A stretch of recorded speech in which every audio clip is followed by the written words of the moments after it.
Welcome back to another technical deep dive here in the Debug Zone.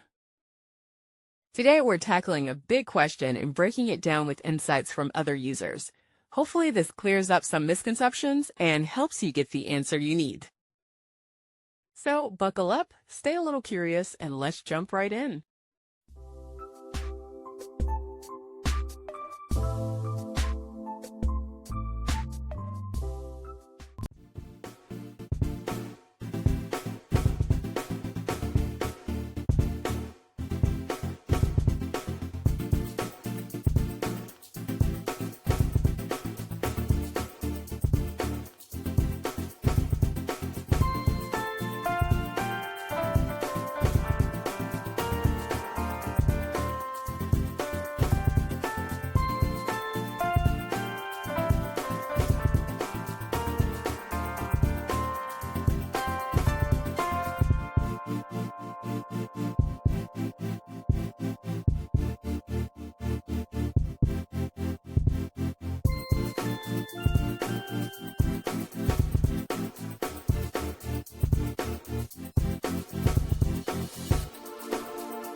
And that's a wrap.